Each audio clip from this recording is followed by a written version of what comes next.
Hey guys, Death I'm here bringing you my manga chapter review for Boku no Hero Academia, or My Hero Academia, chapter 132.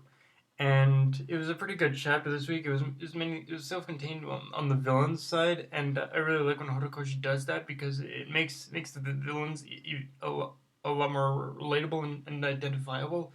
And like I like when he focuses on both the heroes and the villains, but it's good when he focuses on both sides. Takes time to focus on both sides because it makes both sides it makes both sides identifiable and relatable, and I really like how he does that. Or at the very least, it makes us invested in what the villains are doing anyway.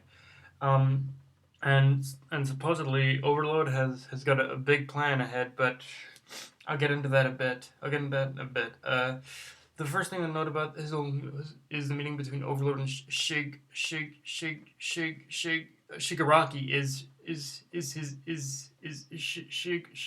Shigaraki's development. He's apparently like the way Shigaraki was telling it. He's basically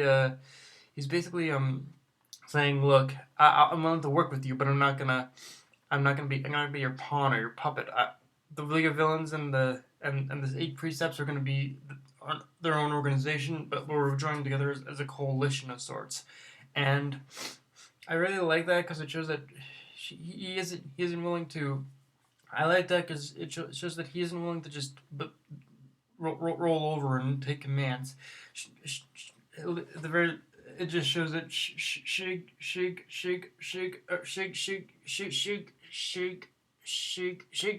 Araki is willing to just be is willing to just he's willing to be his own. He still wants to hold on to his ideals and his beliefs. He just recognizes that he also needs help. But I imagine that this whole coalition thing, it isn't gonna last either. Like I imagine he's using overload in the eight precepts up to a certain point where he feels he's learned enough to the point where he can backstab them and backstab overload and completely take everything from him. Although I imagine that's going to be a little easier said than done. If that is the case, I imagine it's going to be a little easier said than done, considering how heavy heavy of security overload has in his whole organization. Like it was just shown that pretty much immediately when he said when he said that he wasn't willing to join him, but to form a coalition of sorts, you should see that the guys immediately held a gun to Shigaragi's head. So, yeah, the security is pretty tight around Overload, so it's gonna be tough about that, I think. But I got a feeling it's gonna succeed in one way or another. Also, um, another thing. Another thing to note is in the another interesting thing is that in the after like the first couple chapters, it switched to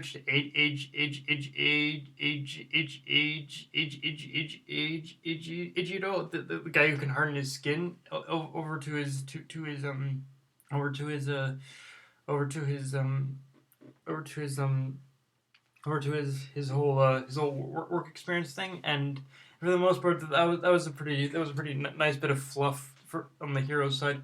Although the one thing that there are two things to take note of. The first is Horikoshi once again proving exactly how creative the guy can get. Like that one guy with the like animal based quirk or something like that. Like the quirk where it can transform in part of his body into like animals and whatnot. That was very creative. Like yeah, seriously, Horikoshi, you do it again with all the creativeness. Also, it was very brief and very small, but you could kind of tell there was definitely, and you miss it if you don't pay attention, but you could see that Ichido has kind of there's a bit of development for Ichido because he realizes that apparently he's weak and he needs to make sure that he's able to. He recognizes that he, in a certain degree, he's weak, and he needs to he's doing this as a way in order to get stronger and be able to in order to stand at the side of his classmates. So yeah, that was some very nice development it was very nice development for him. Um, but also another thing to like it kind of meshed well together because apparently Like after that little bit of fluff though, it switched back to Overload and Shig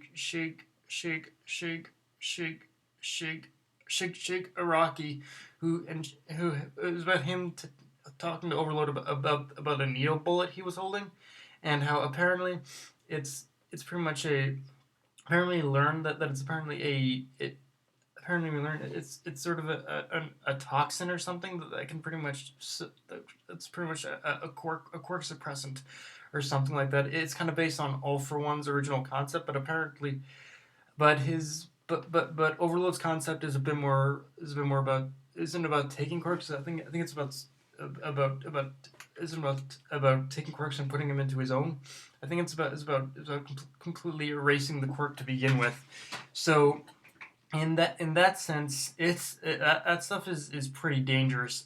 But you can see that in a way it also has its limits, because when I assume it was one of Overlord's men who was trying to fire who could see you can see that has its limits in terms of like effectiveness, because you can see that one of Overlord's men who was aiming for I think it was the big fat hero.